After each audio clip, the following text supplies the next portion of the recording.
Tea கடை kitchen சொந்தங்களுக்கு வணக்கம். ஃப்ரெண்ட்ஸ், நம்ம இன்றைக்கி ஒரு சூப்பரான தீபாவளி போண்டா எப்படி செய்யலாம் அப்படிங்கிறத தான் பார்க்க போகிறோம். நம்ம வீட்டுக்கு தீபாவளிக்கு வர்ற சொந்த பந்தங்களுக்கு ஒரு சூப்பரான ஒரு போண்டாவை நீங்கள் கடையில் வாங்காமல் வீட்டிலேயே செஞ்சு கொடுக்கலாம். நம்ம வீட்டில் எப்பவும் இருக்கக்கூடிய கொஞ்சம் பொருட்களை வச்சு ரொம்ப ஈஸியாக இந்த போண்டாவை செஞ்சு முடிச்சிடலாம். தீபாவளி அன்னைக்கு காலையில் டிஃபனோடு சேர்த்து இந்த போண்டாவுக்கு சட்னி வச்சு சாப்பிட்டோம் அப்படின்னா மனசெல்லாம் அலைபாய ஆரம்பிச்சிடும். அந்தளவுக்கு ரொம்ப அருமையாக இருக்கக்கூடிய இந்த போண்டாவை எப்படி செய்யலாம் அப்படிங்கிறத வாங்க நம்ம பார்க்கலாம்.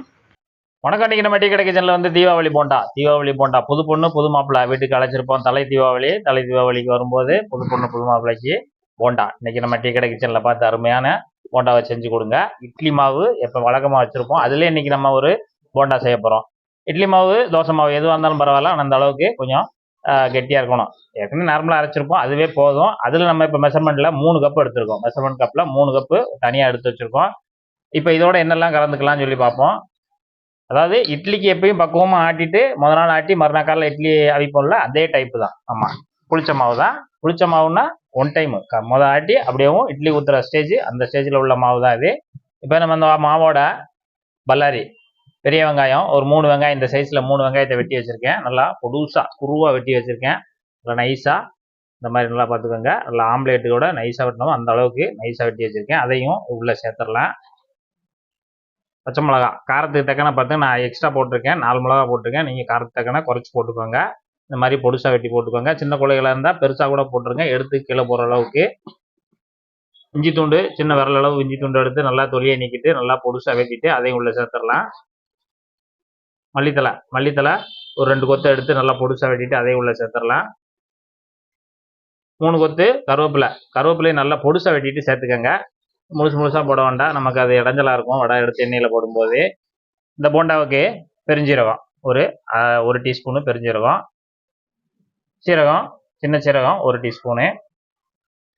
இப்போ நம்ம ஏற்கனவே மாவில் மிக்ஸ் பண்ணியிருக்கோம், இருந்தாலும் நம்ம இந்த வெங்காயத்துக்கு தக்கன கொஞ்சம் மாவு எக்ஸ்ட்ராவாக சேர்ப்போம். அதுக்கு தக்கனையும் சேர்த்து உப்பு ஒரு 1/4 டீஸ்பூன் போல் இதில் நான் சேர்த்துக்கிறேன். பெருங்காயத்தூள் ஒரு 1/4 டீஸ்பூனு. இப்போ நம்ம இங்கே வந்து பாசிப்பருப்பை வந்து ஒரு 3 டேபிள் ஸ்பூன் எடுத்து நல்லா ஊற வச்சுருக்கோம்.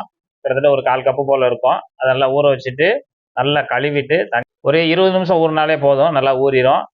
அதை ஊறினதை நல்லா அலசிட்டு தண்ணியெல்லாம் சுண்ட எடுத்துட்டு அதுக்கப்புறம் நம்ம இதில் போட்டுக்கலாம். இப்போ வந்து நம்ம இந்த இடத்துல கடலைப்பருப்பு போடனாலும் போட்டுக்கலாம். அதாவது குழம்பு கடலைப்பருப்புக்கு அதை வந்து கிட்டத்தட்ட ஒரு 1/2 மணி நேரத்துக்கு மேலே நல்லா ஊற வச்சுட்டு இதே மாதிரி சேர்த்துக்கலாம். இப்போ எல்லாத்தையும் சேர்த்து ஒரு தடவை நல்லா கலந்து விட்டுருங்க.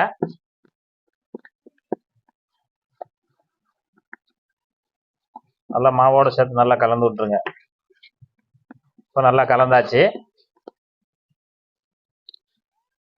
கடலை மாவு ஒரு 1/2 கப்பு, மெஷர்மெண்ட் கப்பில் 1/2 கப்பு கடலை மாவு அதை இதில் சேர்த்துக்குவோம். அப்படி சேர்க்கும்போது நமக்கு டேஸ்ட்டும் நிறமும் நல்லாயிருக்கும், அருமையாக இருக்கும்.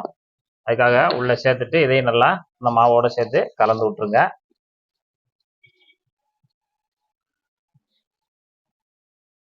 இப்போ எல்லாத்தையுமே போட்டு நல்லா கைட்டாக கலந்து விட்டுருங்க. அந்த கடலை மாவு நம்ம அந்த இட்லி மாவு வெங்காயங்க எல்லாம் சேர்த்து நல்லா மிக்ஸ் ஆகிற அளவுக்கு. ஏன்னா இப்போ நம்ம கடலை மாவு போட்டால் தான் நம்ம எடுத்து போடுறதுக்கு நல்லா பக்குவமாக கரெக்டாக வரும். இல்லைன்னா அந்த இட்லி மாவு கொஞ்சம் எண்ணெயும் குடிக்கும். அதனால் நம்ம இதெல்லாம் கொஞ்சம் சேர்த்து மிக்ஸ் பண்ணும்போது நமக்கு சரியான பக்குவத்தில் வரும். இப்போ நமக்கு மாவு சூப்பராக தயாராகிடுச்சு. அவ்வளோதான். இந்த மாதிரி இப்போ நம்ம மாவோட கண்டிஷன் பார்த்தீங்கன்னா நல்லா இந்த அளவுக்கு திக்காக இருக்கணும். நம்ம இட்லி மாவு மட்டும்னா ரொம்ப கொஞ்சம் நழுன்னு தண்ணியாக இருக்கிற மாதிரி இருக்கும், நம்ம எடுத்து போடுறது கொஞ்சம் கஷ்டமாக இருக்கும். இப்போ இந்த மாதிரி நம்ம கடலை மாவு போட்டு மிக்ஸ் பண்ணிட்டோம்னு வச்சுக்கோங்க. இந்த மாதிரி இப்படி எடுத்தோம்னா இப்படி எடுத்துட்டு இப்படி போட்டோம்னா அப்படி ஒழுகணும். அந்த அளவுக்கு திக்காக இருக்கணும் மாவு. இப்போ நல்லா எல்லாத்தையும் வலிச்சு விட்டுட்டு கையை கழுவிட்டு இப்போ எண்ணெயை சுட வச்சு போட்டுக்குவோம். இப்போ நம்ம வந்து குட்டி குட்டி போண்டாவாக போட போகிறோம். இந்த குட்டி போண்டா முங்கி வேகிற அளவுக்கு எண்ணெயை வந்து இந்த மாதிரி பாத்திரத்தில் வச்சுக்கோங்க. இப்போ நல்லா எண்ணெய் சூடாயிடுச்சு. எண்ணெய் தெரியும் உங்களுக்கு, வடை சூடுக்கு வந்து நல்லா மீடியமான அளவில் வச்சுக்கோங்க. கையில் பக்கத்தில் தண்ணி வச்சுக்கோங்க. தண்ணி வச்சுட்டு சின்ன கிண்ணத்தில் தண்ணி வச்சுட்டு நல்லா தொட்டுட்டு தண்ணியை தெளிச்சிட்டு அப்படி கொஞ்சமாக மாவு எடுங்க. அவ்வளோதான். இப்படி மாவு எடுத்து அப்படி ஒரு வாரம் அப்படி தடையிட்டு அப்படியே பக்கத்தில் கொண்டு போங்க. அவ்வளோதான். இதே மாதிரி இப்படி எடுங்க, இப்படி ஓரத்தில் அமுக்குங்க, அப்படியே கொஞ்சமாக எடுங்க, பக்கத்தில் போய் அப்படியே இறக்கிடுங்க. அவ்வளோதான். போண்டானாலே உங்களுக்கு தெரியும், சைஸ் வந்து நம்ம போடுறது தான் சைஸு. ஆமாம், ஒரு சிலருக்கு நல்லா உருண்டையாக வந்துடும், ஒரு சிலருக்கு அப்படி கொஞ்சம் முன்னப்படம் வரும். அதை பற்றி என்ன இருக்குது, வீட்டில் தானே சாப்பிட போகிறோம். இப்போ நமக்கு போட்ட உடனே ஒரு நிமிஷம் தான், ஒரு நிமிஷம் கூட ஆகாது. ஒரு நிமிஷத்துலேயே நமக்கு அந்த மேலே இருக்க அந்த வடைகள் நல்லா மிதந்து வந்துடும். இதை வந்து நல்லா உருண்டையாக இருக்கிறதுனால நம்ம அப்பப்போ இந்த மாதிரி ஜல்லிக்கரண்டி வச்சுட்டு இப்படி கலந்து விட்டுக்கிட்டே இருக்கணும். அவ்வளோதான், ஒன்று போல எல்லா பக்கமும் வெந்து வரும். பார்த்தாலே தெரியும் நல்லா அருமையாக ஒன்று போல உருண்டு சைனிங்காக வெந்துக்கிட்டு இருக்கு. இன்னும் கொஞ்சம் வேகணும். இப்போ நமக்கு போண்டாலாம் ரெடி ஆயிடுச்சு. போட்டு ஒரு 3 நிமிஷம் இருக்கும். அதான் மீடியமான ஹீட்டில் 3 நிமிஷம் நல்லா வெந்துருச்சு. இந்த அளவுக்கு நல்லா வெந்த உடனே நம்ம எல்லாத்தையும் அரிச்சு எடுத்துக்கலாம்.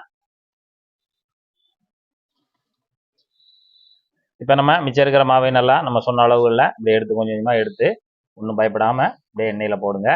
வந்து அப்படியே பூ போல போண்டா எப்படி வருது பாருங்க. பூ போல போண்டா. பூ எப்படி மென்மையாக இருக்குமோ அதேமாரி வடையும் நல்லா உள்ள மென்மையாக இருக்கும். சாப்பிட்டு பார்ப்போம்.